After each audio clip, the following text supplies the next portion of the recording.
कुछ लोग कहते हैं आत्मा ही परमात्मा का रूप है। वास्तव में ये जो लोग कहते हैं वो गलत कहते हैं। आत्मा परमात्मा का रूप नहीं है।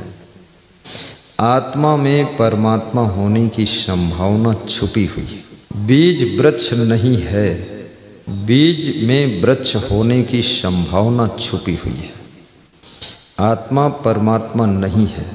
अगर आत्मा परमात्मा होता तो ये आत्माएं इतने गलत कर्म नहीं करती। इनमें संभावना है लेकिन ये है नहीं। इसलिए कोई शराब पी रहा, कोई जुआ खेल रहा, कोई व्यभिचार कर रहा, कोई चोरी कर रहा, कोई झूठ बोल रहा, नाना प्रकार के दुष्कर्मों में प्रवृत्त आत्माएं ये परमात्मा कैसे हो सकती हैं? परमात्मा का क्या यही लक्षण है? एक स्त्री अपने पति को गाली दे रही है, दूसरी स्त्री अपने पति को पीटती भी है, तीसरी स्त्री अपने पति को ना मालूम क्या क्या बोलती है, चौथी स्त्री अपने पति की आरती उतारती है, पांचवी स्त्री अपने पति को प्रेम से भोजन खिलाती है, छठी स्त्री अपने पति को परमेश्वर मानती है। ये स्त्रियों में कितना अंतर है। अगर आत्मा परमात्मा होता तो ये जो गाली दे रही स्त्री अपने पति को, ये परमात्मा का लक्षण है? ऐसा ही मॉडल का परमात्मा है, गाली बकता है।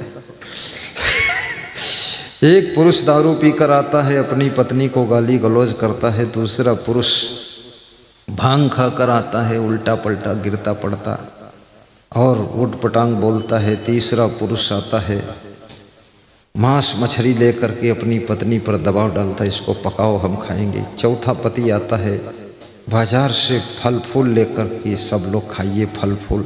पांचवा पति आता है, घर की आवश्यकताओं का सामान लेकर आता है, कहता संभाल कर रखिए। छठा पति ऐसा आता है जो अपने बच्चों से भी मिलता है, प्रेम से बात करता है, पत्नी से प्रेम से हाल चाल पूछता है। और सातवां पति आता है, कहता है हे देवी, तुम नारी के रूप में नारायणी हो, स्त्री के रूप में तुम लक्ष्मी हो, रंभा हो, और मेरा घर धन्य हो गया जो तुम जैसी स्त्री हमारे घर है।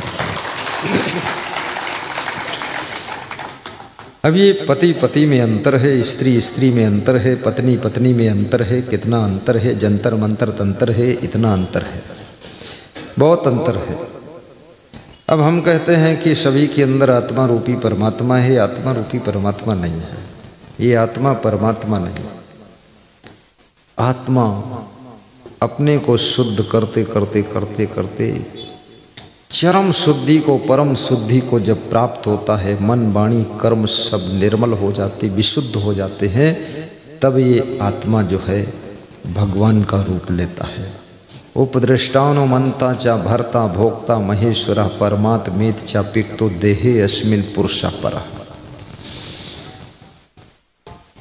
इसलिए कभी इस धोखे में मत रहना कि मैं आत्मा रूपी परमात्मा हूँ। इस धोखे में बहुत से संतों को भी भ्रम हो गया कि हमारे में और गुरु में अंतर क्या है। अरे अंतर बहुत है। तुम हो, गुरु गुरु है, चेला चेला है, अंतर ही अंतर है, सब में अंतर है। आदमी आदमी में अंतर है, कोई हीरा है कोई कंकर है, सब में अंतर है। एक आदमी जैसा दूसरा आदमी नहीं है, एक स्त्री जैसी दूसरी स्त्री नहीं है। और गुरु और शिष्य में भी अंतर ही है, तभी तो वो गुरु है, तुम शिष्य हो। नहीं तो फिर गुरु शिष्य क्यों बनते जब अंतर ही नहीं। अंतर है,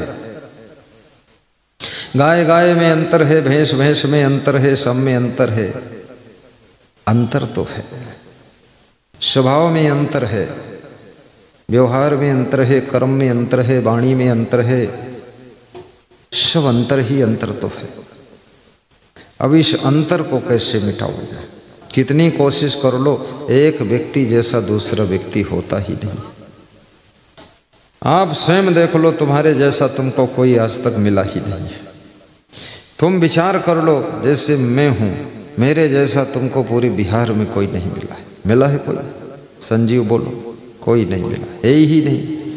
लेकिन तुम्हारे जैसा हमको भी नहीं मिला, राजकुमार जैसा कोई चेला। एक ही है, एक ही पीस निकल कर आता है, स्पेशल लाता है बस। दूसरा उसका कोई जोड़ा लगता ही नहीं है, कोई लगा ही नहीं सकता। आज तक लगा ही नहीं, आगे लगेगा भी नहीं, इसकी गारंटी है। किसी के समान कोई होता ही नहीं, कुछ न कुछ अंतर कम ज़्यादा होता ही। इसलिए क्या करना है? श्रेष्ठ कर्म, श्रेष्ठ स्वभाव और परिष्कृत वाणी और सुंदर व्यवहार, सब सुंदर सब विरुष शरीरा, सब गुणज्ञ धन भी अति धीरा। जितना अधिक गुणवान बनते चले जाओगे, ये समझ लो परमात्मा की यात्रा शुरू हो गई है। जितना अधिक कर्मों की शुद्धि करते चले जाओगे, उतने % तुम परमात्मा बनते चले जा रहे हो। श्री कृष्ण कहते हैं, ईश्वरा सर्वभूता नाम हृदय से अर्जुन तिष्ठति। अर्जुन, ईश्वर समस्त शरीरधारियों के हृदय में बैठा हुआ है। ये गीता का श्लोक है। लेकिन मैं कहता हूं, आत्मा से परमात्मा तक की यात्रा करनी पड़ती है, जीव से शिव तक की जर्नी करनी पड़ती है, और एक साधारण से असाधारण की ओर उठना पड़ता है। ये ईश्वर तत्व को प्राप्त होना, ईश्वरत्व में लीन होना और परमात्म तत्व की उपलब्धि होना, इतना अपने आप में शुद्धि होना कि आत्मा में परमात्मा की उपलब्धि हो जाए। कितने लोग कहने लग जाते हैं, अरे ये तो भगवान रूप ही है, अरे ये स्त्री तो देवी रूप है, अरे इनका पति तो देवता रूप है। ऐसा क्यों कहने लग जाते हैं? उसमें देवी देवता के गुण दिखने लग जाते हैं। दीनानाथ समझ रहे बात? देवी देवता के गुण दिखते हैं।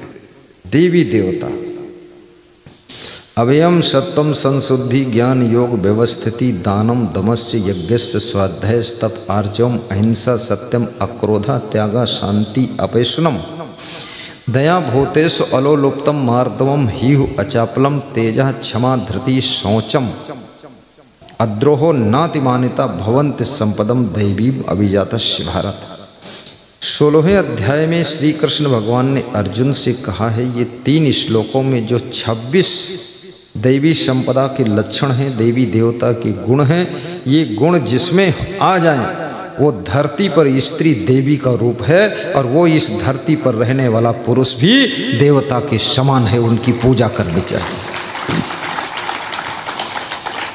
गुरुर् ब्रह्मा गुरुर्विष्णु गुरुर्देव महेश्वरा गुरुर् साक्षात परब्रह्म तस्मै श्री गुरुवे नमः। आप गुरु की पूजा करते कि नहीं करते? गुरु की आरती करते हैं, गुरु को तिलक लगाते हैं, गुरु को माला पहनाते हैं और गुरु का चरणामृत लेते हैं, गुरु के चरण पखारते हैं और गुरु के सामने हाथ जोड़कर प्रातः वंदना संध्या वंदना करते हैं। तो ये गुरु की पूजा क्यों करते हैं? क्योंकि गुरु में गुरु तत्व आ गया, और गुरु तत्व का मतलब है फिर श्रेष्ठ गुणों से विभूषित हो गया उनका जीवन, इसलिए हम उनकी पूजा करने लग गए।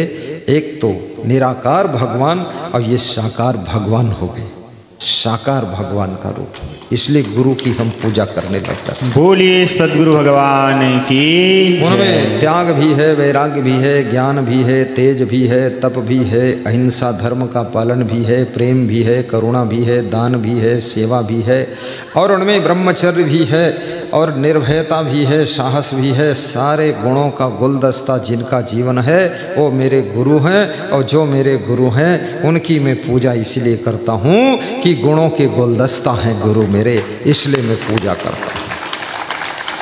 पूजा किसी शरीर की नहीं हो रही है, पूजा गुणों की हो रही है, पूजा सत्कर्मों की हो रही है, पूजा सुंदर स्वभाव की हो रही, पूजा सदचरित्र की हो रही है, और पूजा उनके अच्छे व्यवहार की हो रही है। उनके 26 गुण लक्षण सब उनमें झलक रहे हैं, इसलिए हम उनकी पूजा करते हैं। पूजा त्याग की है, पूजा तप की है, पूजा ब्रह्मचर्य की है, पूजा वैराग्य की है, और जिसमें ये गुण दिख जाते हैं, लक्षण दिख जाते हैं, हम उनके दास बन जाते हैं, शिष्य बन जाते हैं, उनकी पूजा शुरू कर देते हैं, आरती वंदना शुरू कर देते हैं कि हे गुरुदेव, मैं जैसे आरती का दीपक आपके सामने दिखा रहा हूँ, घुमा रहा हूँ, ऐसे मेरे भीतर बुझे हुए ज्ञान दीपक को आप भी जला देना, ताकि मेरे भीतर का अंधेरा मिट जाए और मैं भी उजाले की जिंदगी जीने का आनंद ले सकूं।